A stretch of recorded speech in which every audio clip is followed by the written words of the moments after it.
It was Tuesday. I'm slipping into that age of, every day's just the same to me. I get up and go about my business, and if I don't have my good wife to remind me of certain things, I will forget that I have to eat or something like that. In any case, brother, here we are. Amina, are we recording now? Wonderful. Okay, I've just finished my breakfast, and Alhamdulillah. it's 9:30. So I've been up here at my desk since the early hours. I forgot which time. So, brother, salam alaikum. Wa alaikum salam. And Bismillahirrahmanirrahim. I would like to take up where we left off with the crime of al-Ghazali. I think that's a correct word. I don't think I'm exaggerating there. What happened was criminal, and I would like you to review that and, um, if possible, relate al Ghazali's work with what happened to the philosophers and why they were slaughtered or removed from the scene, how they were removed from the scene of Islam, why this group of sound thinkers, errors in all, were just taken off the stage. And in some cases, as you've said, were murdered en masse. So, this sort of uh, philosophical genocide is something that is ignored. I'm talking about the bloody aspects of it. Everybody wants to talk about the abstract removal of philosophy, and people want to banter about all the very obscure points of discussion that people get lost in when they want to pursue philosophical matters. But as we all know, those of us who try to become informed, the philosophers do, on occasion, and more than a few occasions, touch on things that really and truly matter to the hearts and minds and souls of men and women who are pursuing a relationship whereby they can communicate with our Creator. So, this is not a light matter. Philosophy exerts mm, profound influence on political matters, and political matters are what counts in the end because they govern our deeds as groups of people, whether nations or villages or cults or whatever the case might be. We perform according to how we think, and we think according to how we perceive things. And we perceive things according to how we are instructed. So, um, and we can discuss the literature and the literary and the mm, linguistic perspective, all of that with respect to symbolism and whatnot. But the fact of the matter is that philosophy does matter, you see. And if you remove that from religion, then what you have,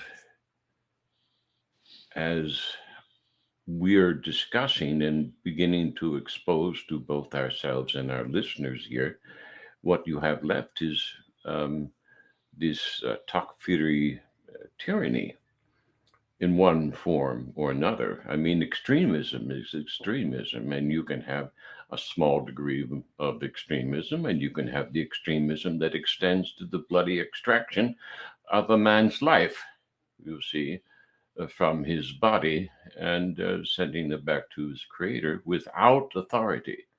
So, this authority that does that is a form of usurpation. It's a usurpation of divine position. It's an imposition that is non-divine, if we want to talk about it in such terms. But these people who do that, they are assuming the divine position. They're assuming that they have the rod of Aaron or the rod of Moses, or the voice of authority that was handed to them as the representative of our beloved prophet. Something went wrong here, and al-Ghazali appears to be pivotal in this next step that occurred a few hundred years after the initial insults to Islam. So, as we outline this history, at least try to, um, I'm looking forward to what you can tell us, dear brother Karim, about this matter, about al Ghazali's crime and how that stimulated other criminal activity on the part of those who pretend to be our prophet's representatives on earth. So, with that having been said, I'll hand the floor over to you, brother, inshallah. Yes, thank you. Assalamu alaikum. Once again, Brother Omar, and thank you for bringing me onto your very interesting show. Yeah, I would just like to mention, first of all, that all this is for me too, like for you, I'm sure, and for any serious thinker. This is all work in progress. So I don't, of course, no person in his right mind would claim to have the final word on what exactly went wrong in Yes. Muslim intellectual and political history. We are all searching for the truth. Mm. And that brings me to the meaning of the word philosophy. There's a strong bias against philosophy, as you know, in the Muslim intellectual tradition of the so-called Ahlul Hadith, or the traditionists. And this goes right back to an early conflict between the two groups of people that we can roughly refer to as the rationalists on one side and the Hmm. traditionists, or the Ahlul Hadith on the other side. The rationalists are sometimes also known as the Ahlul al-Rai, the people of opinion. And another expression that was, applied to the Russia people that took the as it were, a rational approach to the reading of Al Quran.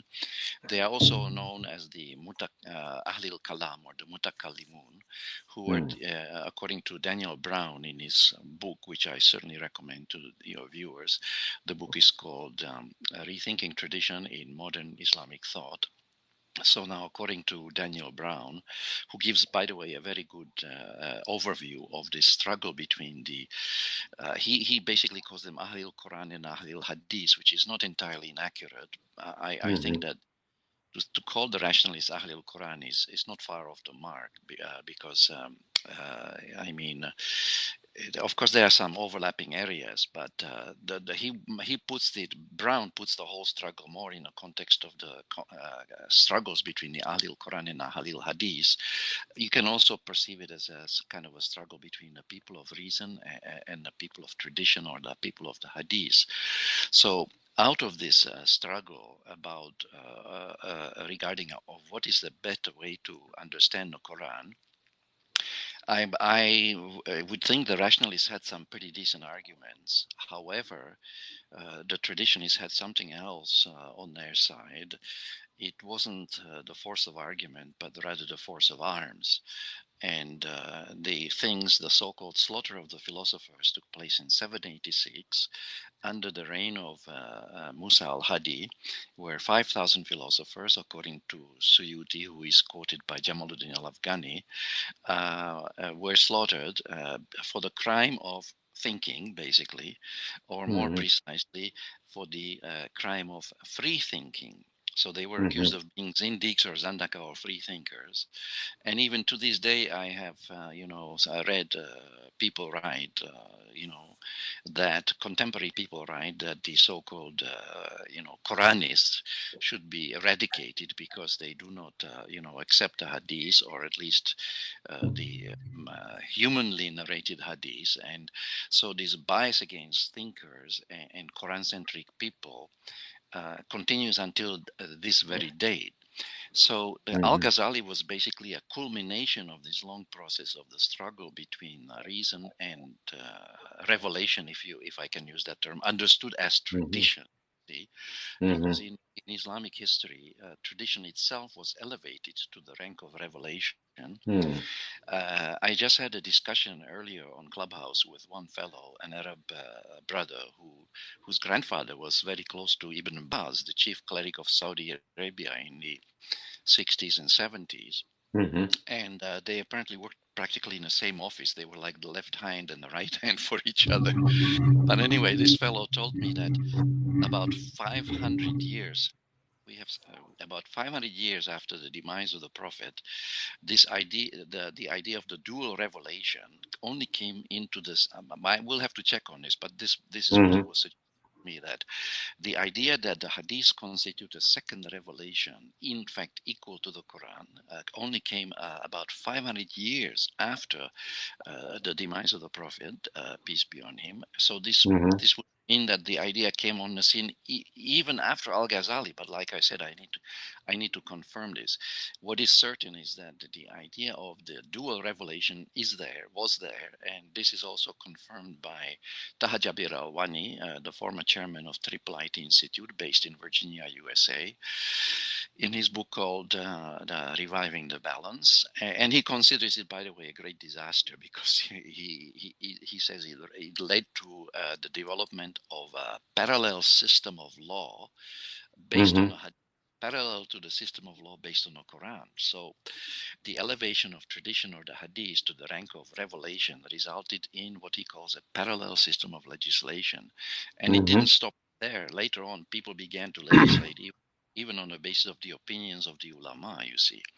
While the Quran maintains that legislation is the sole prerogative of Allah Ta'ala, la hukmu illa lillah, only Allah has the authority to legislate in matters of deen, religion. I mean, we can pass laws about traffic rules and what have you, but when it comes to matters of religion, and especially with things like capital punishment for certain transgressions, legislation has to be exclusively based on the Quran. And even Saudi MBS Mohammed bin Salman, in an interview last year in April, basically said something to that effect, that we are not going to apply any hudud punishments, capital punishments, based solely on the hadith, but they will need to be backed up also by a Quranic verse. So that would automatically, if they really follow up on this, that will rule out the death penalties for apostasy, blasphemy, and adultery. So at least statement was a step in the right direction, but we will see how that pans out.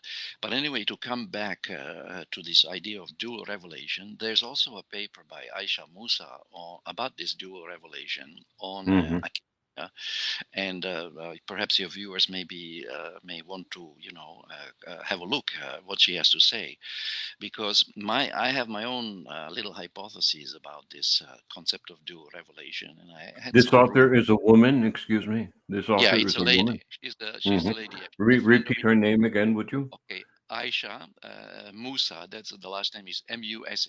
Aisha Musa. She's a friend of Edip Yüksel, actually. And he has one of her articles. I think she was also a contributor to at least one of his books, maybe more than one. So she basically says that it was pretty much al-Shafi, according to her, that introduced this notion of dual revelation. But like I said, I have to confirm this because I'm getting different reports on this issue. But what is certain is that the concept of dual revelation is part of traditional exegesis and jurisprudence, and in Arabic the term for it is wahi ayn. That means dual revelation. And even Muhammad Shahrur comments on this in his book called Quran, Morality and Critical Reason. He also has some very interesting insights on this concept of duality, dual revelation.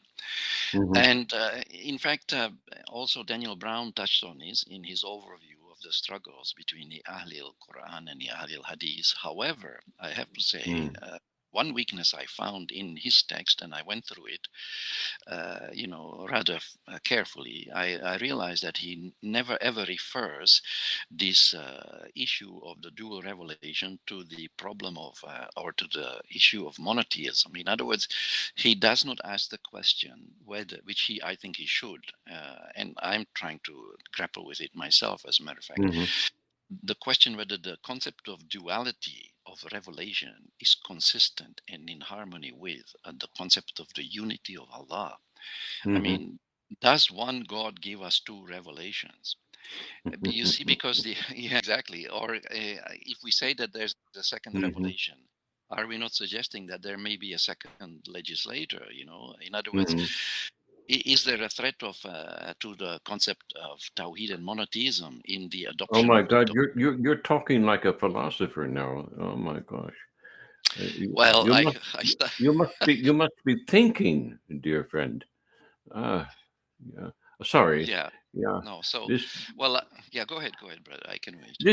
this dual revelation thing is a remarkable phrase. Um, when I was at ISTEC, no one discussed these matters.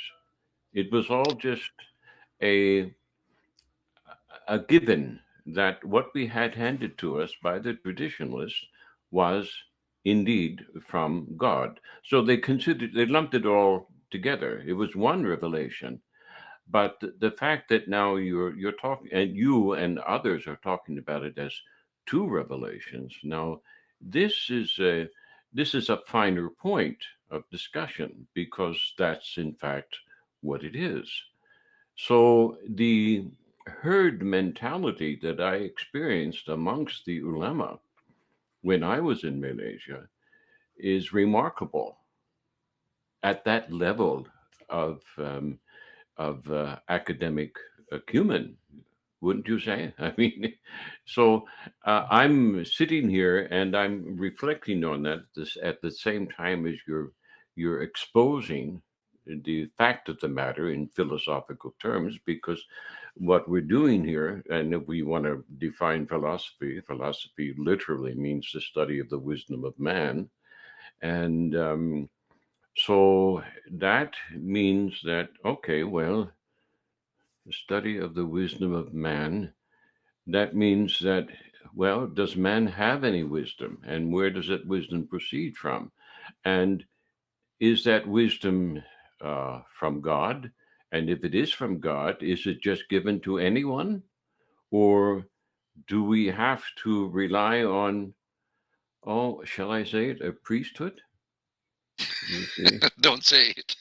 Don't say it. Okay. Well, no, this is what it is.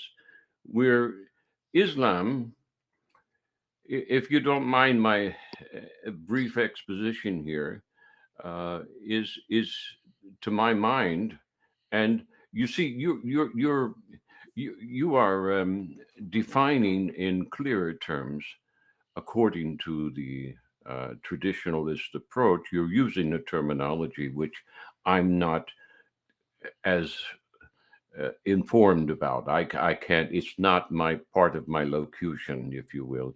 So I think about these things in different terms from a different perspective, with both feet, one foot in Islam and one foot out of Islam, as one of my fellows described me. And I see it as I see similar things happened to Islam as what happened to Christianity. Not that Christianity has a strong or firm foothold in the revelation at all, but people assume that it has. And we've made the assumption, as the faculty did when I was with them in Malaysia, they made the assumption that, hey, what we've been handed these last 1,200 years is, in fact, the revelation and all part and parcel. So, this term Tawheed this unity, you see, which you're just destroying here with two revelations, you see. Is it a unity? Is it Tawheed? Um, well, the Christians were given the same thing. You know, they were given the catechism by the Catholics for 1,000 years before the printing press. And if you study the history of the monks, for example, even into the Middle Ages, they didn't even know a New Testament had existed, many of them. They were just following what they were taught in their catechisms.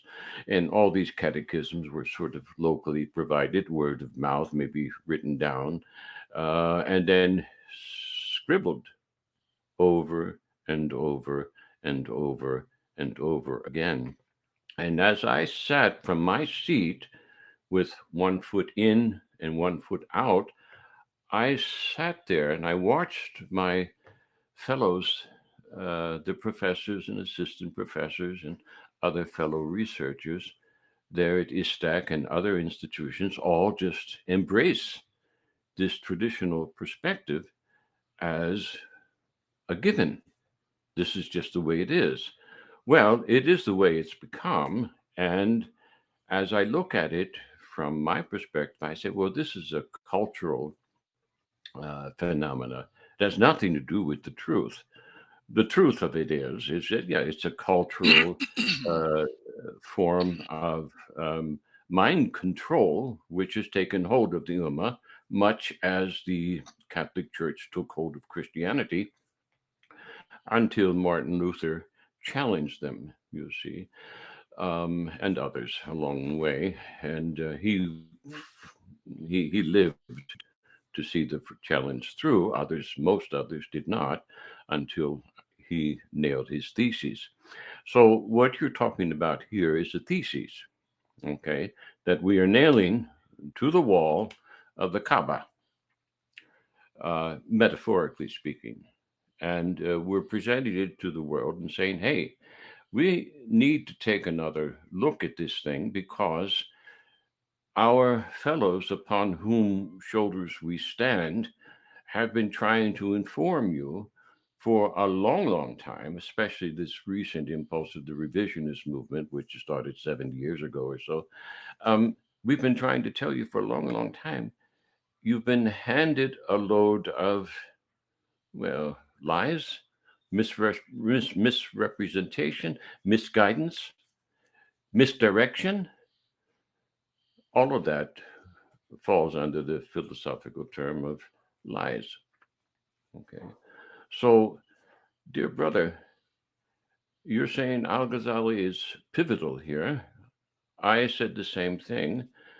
I tried to explore this when I was in the company of these people who accepted the traditional packet, you know, and no one would challenge Ghazali. He was held in the highest regard, the highest esteem. And um, now we're exposing to most of the people who are listening to us, this small portion of listeners, small portion of students, we're exposing to them, hey, this misguidance has led to bloodshed. And this bloodshed is not moral, it's not ethical, and it's certainly not part of the revealed knowledge, and it's certainly not part of the legal, juridical, if you will, decision making process. Somebody took control of that process and presented it as God's authority in Islam, and ulema in the highest positions have accepted it,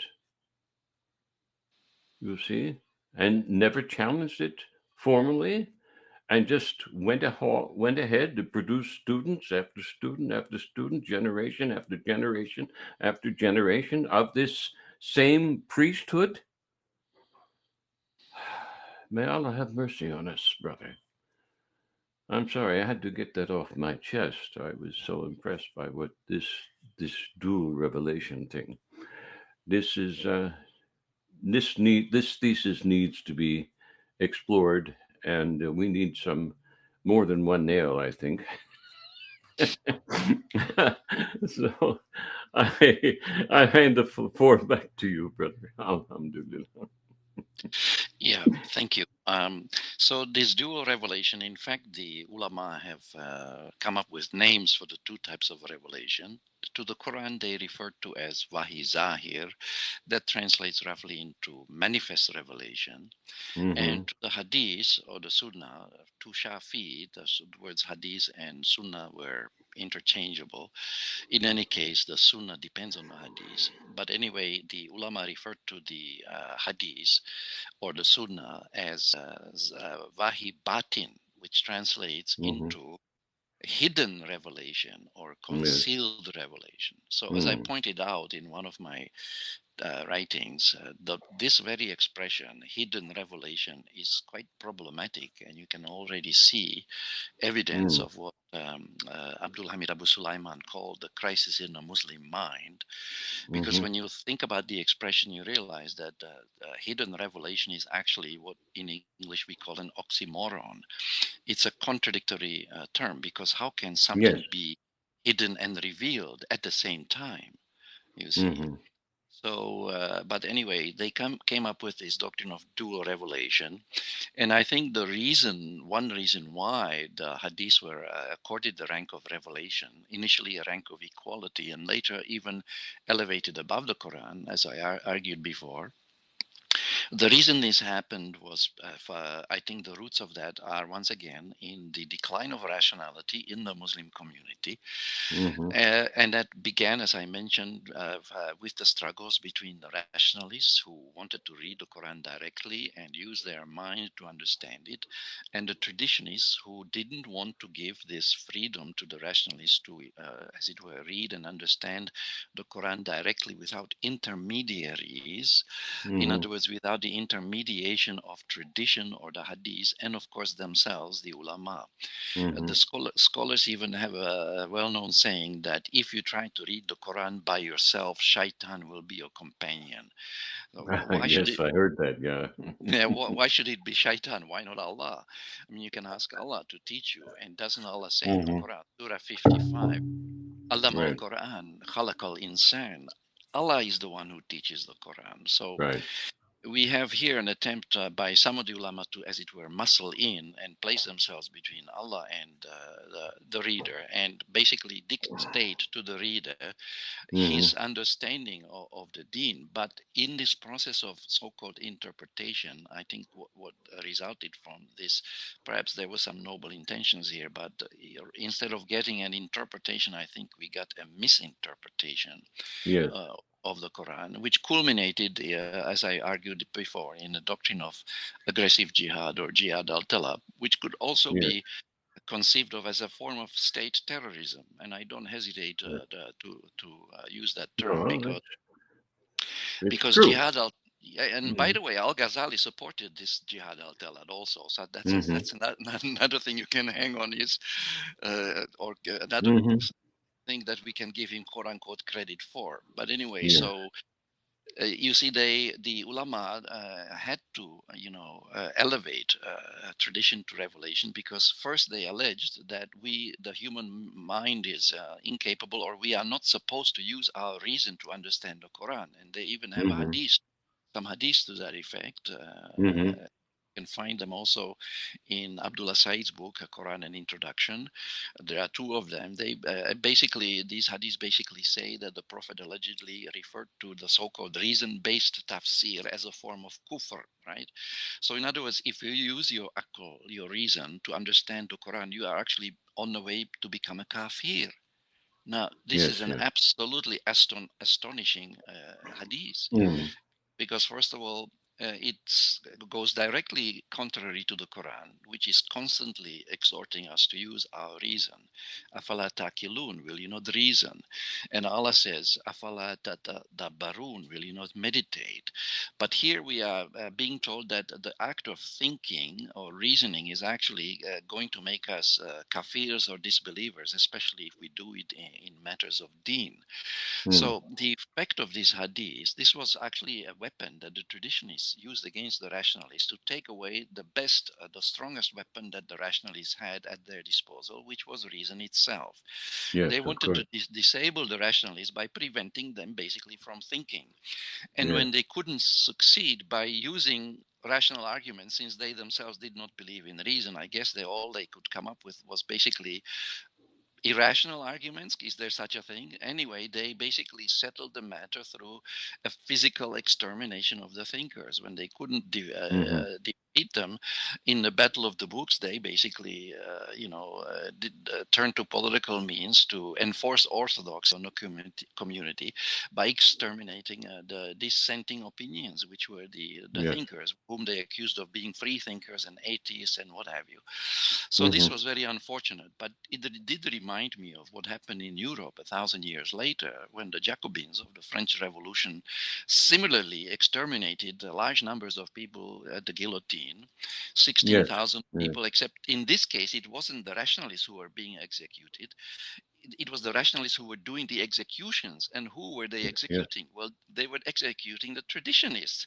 So you can see that in France, 1,000 years later, the rationalists used the same method against their opponents, the traditionists, the supporters of the monarchy, which 1,000 years earlier the traditionists used against the rationalists, as I Yes. said 1,000 years earlier in the Muslim world. So, in other words, Hmm. this whole so-called tension between reason and revelation, which is quite central in theological philosophical discussions, was resolved in different ways in the Muslim world on the one hand, in favor of revelation, understood as tradition, or understood as including tradition, also including tradition. And in the Western Hmm. world, the so-called tension between reason and revelation was resolved in favor of, if we can call it quote unquote reason, through the political suppression of the traditionalists.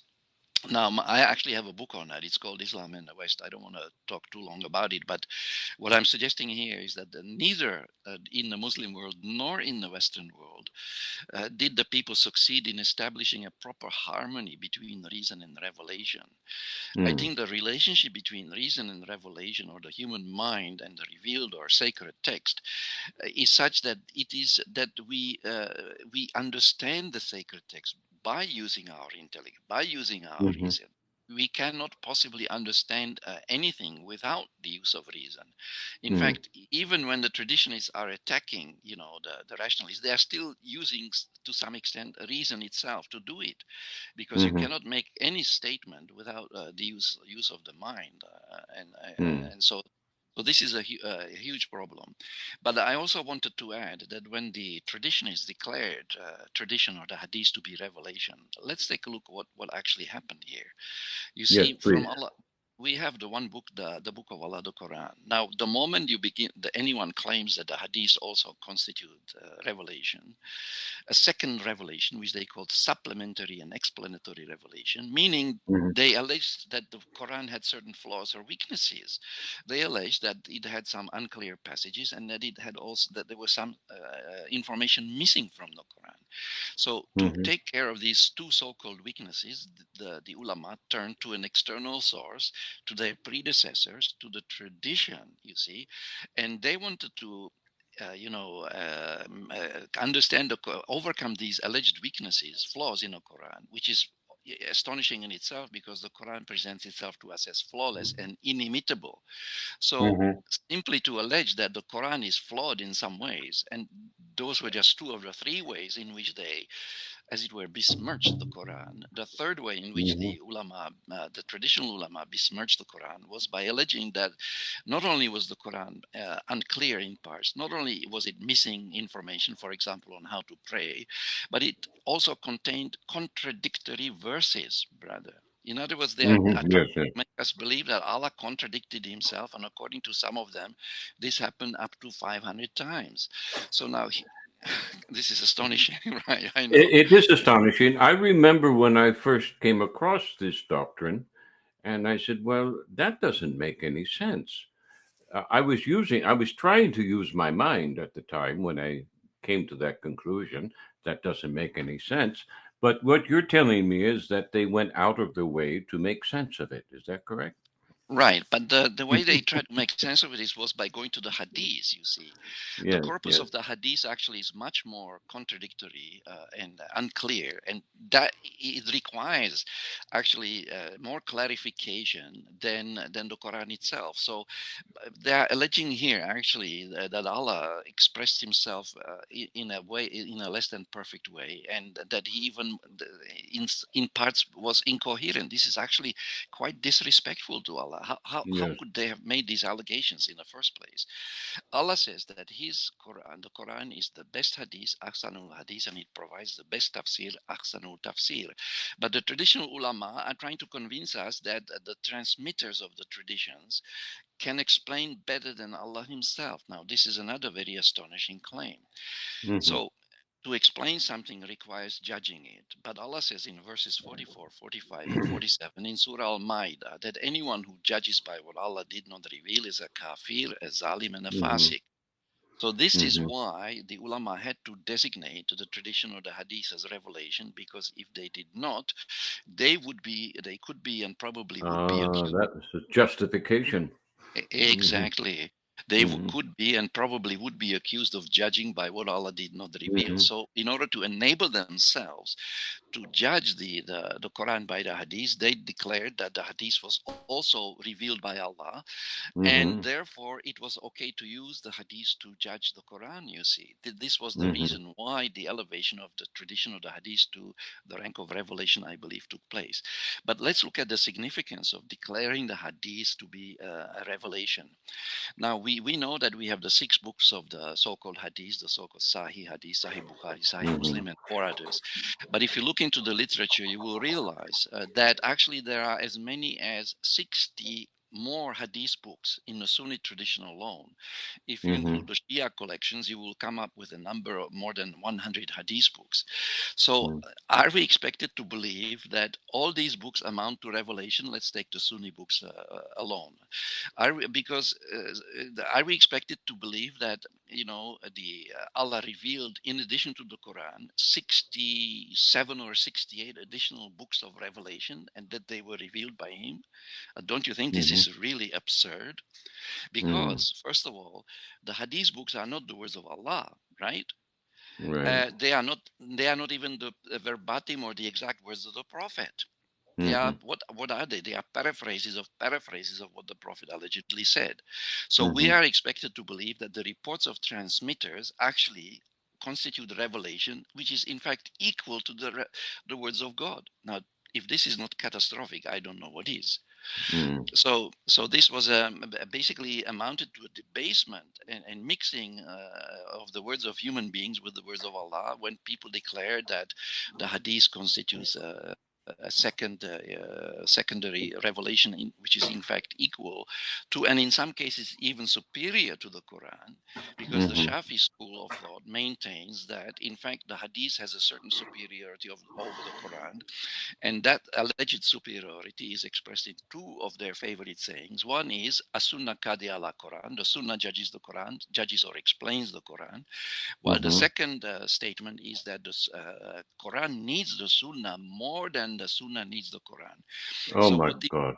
Exactly. So what the ulama have done, they have basically reversed the rank between the Quran and the Sunnah and placed the Sunnah Hmm. above the Quran. And by This is placing the outrageous. This is outrageous, outrageous. absolutely. Absolutely. And so by placing the Sunnah above the Quran, they have placed the words of human beings above the words of Allah.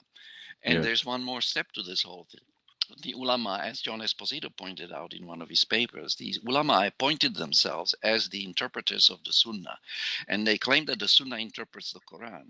So, in other words, in the end, the ijma, or the consensus of the scholars, as Esposito put it, overrules everything.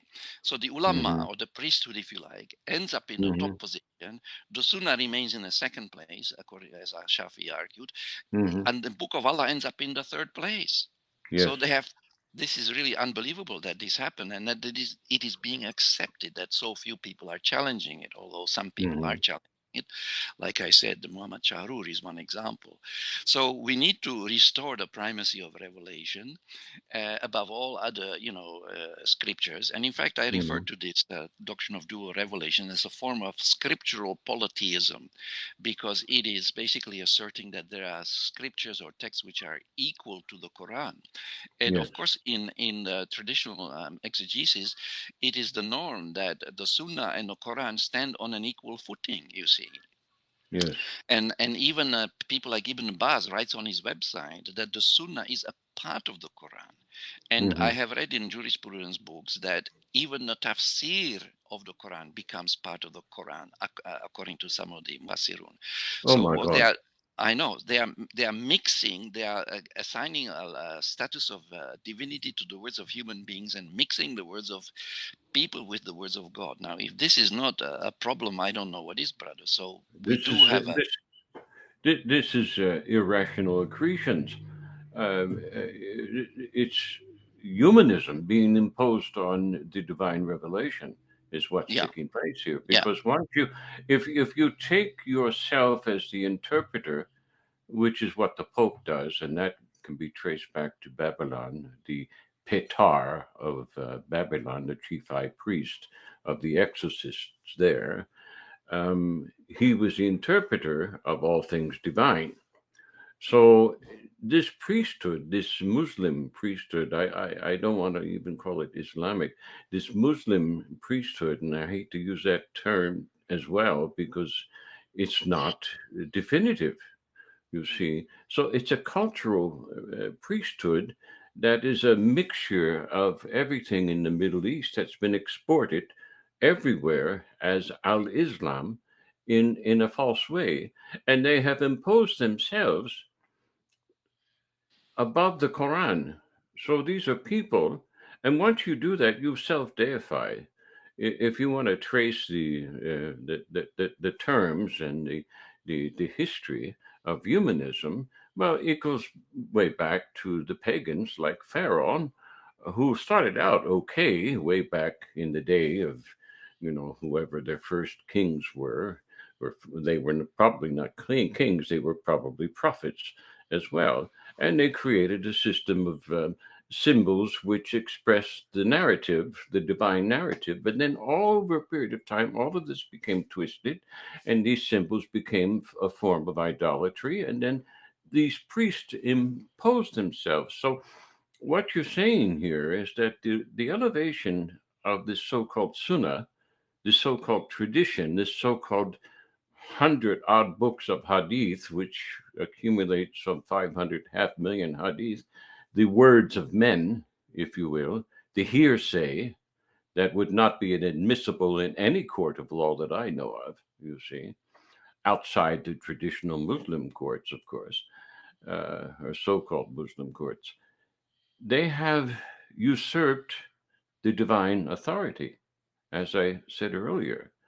This is a form of humanism. So they have blended, you see, the human opinions, okay, and irrational opinions, if you will. They've rationalized their irrationalism, if you if you can accept that phrase, um, and this then blended all this together as a form of accretion. And I say that word advisedly because many of the influences that you see in the Hadith and in the tafsirs, they came from Bani Israel, or what was left of Bani Israel at the time. There were Jews who crept in, and they kept on saying, "Oh, well, this is what it's referring to. This is what it's referring to. That's what Joseph did. That's what Abraham did. That's what so and so did. That's what Prophet Dawood meant. That's all of these things, and according to their corrupted al Torah, you see." So it's not accretion is not the wrong word. It's okay to use that term, and we know that the Jews followed after Prophet Samuel. They followed the way of the pagans because they demanded a king. They did not want to follow the prophet. They wanted a king, and this is very clear in the al-Torah. They say we want a king like the pagans. That's what we want. And Prophet Samuel was tearing his hair out over this. Yeah. And what did Allah say according to al-Torah? He said, don't weep over this, Samuel. Stop. They're not rejecting you. They're rejecting me. Okay. So, dare I say it? I will, because that's what I'm here to do. The Muslim ulama have done the same thing. They have rejected Al-Quran and opted for the accretions that are in the Hadith and set them above Al-Quran. And unfortunately and unwittingly, the majority of our brothers and sisters who embrace or think they embrace al-Islam have accepted this position. I'm witness to this on almost on a daily basis because I have all kinds of people, and my wife has all kinds of people challenging us on this, on our position here, and accusing us of leaving Islam. Well, okay, well, let me clarify that position for our dear listeners. Yes, we have left what you consider to be al-Islam, and we've left it because it is not the al-Islam that our Prophet gave to us, to the best of my discernment. And that is why I'm holding the discussions with fellows like Brother Karim here and others, you see, because this needs to be clarified, this needs to be discussed, and your traditional ulama will not discuss this in terms that are philosophically accurate. They will not practice adab.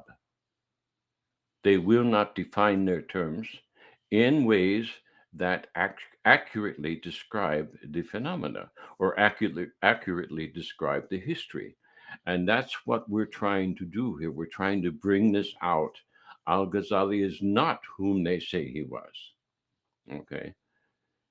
Now, he may have been trying to be, but something happened to him, and we touched on that a few discussions back. And now Brother Karim is clarifying this dual revelation position, this dual revelation thesis. There cannot be two revelations. The Prophet brought us the final revelation that we know of, and there's no one qualified to substitute for that. No one that I know who can substitute anything for the Quran. Now, I'm of the position, Brother Karim, that a few others, like Sheikh Imran Hussein, are, well, the Hadith has to agree with the Quran. I'm also of the position that, well, certain of us, like Hamza Yusuf, certain of the ulama, like Hamza Yusuf, has said, well, the majority are fabricated. Well, okay, if you know the majority are fabricated, please tell us which ones are fabricated. Okay, you see. Where is that book? Why is that book not produced? You know, the book that's going to do what the FBI does or the CIA does when they release government documents, you know, black everything out. Where are all these fabricated hadith? Somebody please identify them, you see, for us. And if you're not going to identify them, well, I'm going to challenge you to do that. And I'm also going to challenge the Ummah to wake up and realize that your ulama are irresponsible here in this matter. The most celebrated of them are acting irresponsibly. All right. And I wholly support the work of Brother Karim here, who's working diligently as a very refined academician to clarify this position to clarify what's happened to us, what's happened to the Islam, the true Islam, the pristine Islam that our Prophet had handed to us, handed to the companions, and was almost immediately taken over by enemies within one generation of his death, of his passing. And this is not unheard of in the history of the prophets. This is normal human behavior on the part of those whom the Quran calls hypocrites. So, with that being said, dear brother, I I'm sorry to interject, but you've gotten me excited here, and it's almost as if I'm hearing this for the first time, although I'm not. There are certain terms and phrases that you use and ways of expressions that and locutions that bring it home further, deeper. It's like a confirmation. It's a certainty that's occurring here because when I entered Islam after reading the Quran on my own in the jungle, in the middle of the mountain jungle in East Malaysia, there wasn't another Muslim anywhere near me for about 20 kilometers when that happened. And the Islam that I read in the Quran is not the Islam I found practiced in Malaysia. Not at all. Had it been for the Malay example of al-Islam, I never would have converted. I converted on the basis of the Quran alone. And that was a translation into English. Oh, imagine how much more certain I would have been had I spoken, diligently spoken, and informedly spoken Arabic, the classical Arabic, which is in the Quran. It's not on the street, you see. So, Brother Karim, with that being said, I want to thank you once again for joining us here. And I hope that we can continue to make this a weekly, almost a religiously weekly engagement until we exhaust ourselves or exhaust the subjects in hand, inshallah. Inshallah. Yes, absolutely. Thank you. Yeah.